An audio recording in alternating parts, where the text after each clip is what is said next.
We are discuss about anti-hypertensive drugs which is oppose the hypertension.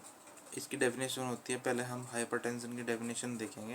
Hypertension होता क्या है, इसमें क्या है कि a condition in which the force of the blood against the arteries wall is too high, मतलब कि जब आर्टरीज की वॉल पर ब्लड ज़्यादा फोर्स लगाता है तो उसको हाइपरटेंशन बोलते हैं। इसमें क्या है कि हाई ब्लड प्रेशर हो जाता है, 180 टू 120 इसकी रेंज होती है, और इससे ज़्यादा इसमें हाई ब्लड प्रेशर बोलते हैं।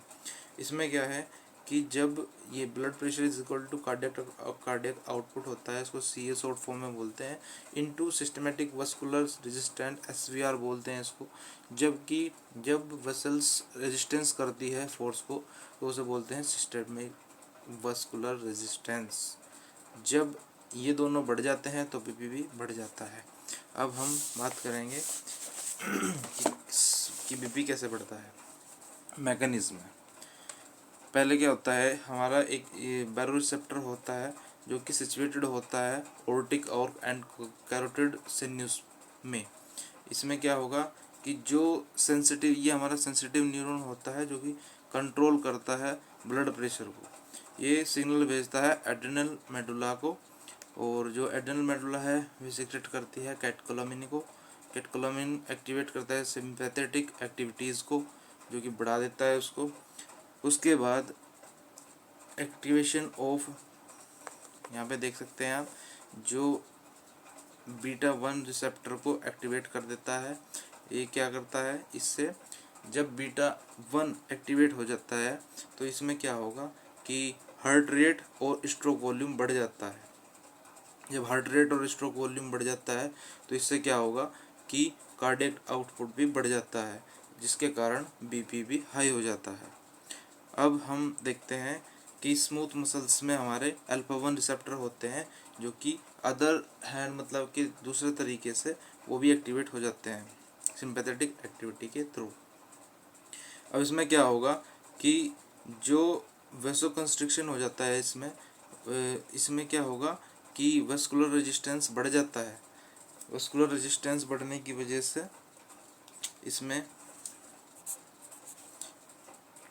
इसमें बीपी, ब्लड प्रेशर भी बढ़ जाता है। तो अब हम बात करेंगे, ये तो था कि जो अल्फ़ा 1 और अल्फ़ा 2 से, अल्फ़ा 1 और β1 से जो हमारा बीपी हाई होता है। अब हम देखते हैं कि दूसरे तरीके से कैसे होगा। दूसरा तरीका है रेनिन एंजियोटेंसिन एल्डोस्टेरोन सिस्टम में।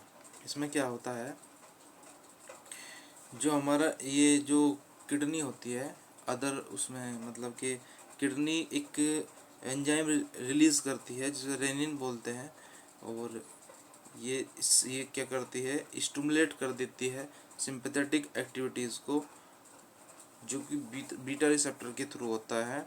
फिर उसके बाद में एंजियोटेंसिन को प्रोडक्शन ऑफ एंजियोटेंसिन सेकंड हो जाता है, इसमें स्टिमुलेट करता है। जो एंजियोटेंसिन सेकंड है वो स्टिमुलेट कर देता है एल्डोस्टेरोन को, जो एल्डोस्टेरोन बढ़ जाता है। उसकी वजह से सोडियम और वाटर का रिटेंशन बढ़ जाता है, जिसकी वजह से कार्डियक आउटपुट बढ़ जाता है। कार्डियक आउटपुट बढ़ने की वजह से हाई बीपी हो जाता है। आज के लेक्चर में इतना ही। अगले लेक्चर में हम बताएंगे कि इसके जो एंटी हाइपरटेंसिव ड्रग्स होते हैं वो कौन कौन से होते हैं और कैसे रिएक्ट करते हैं। Thank you.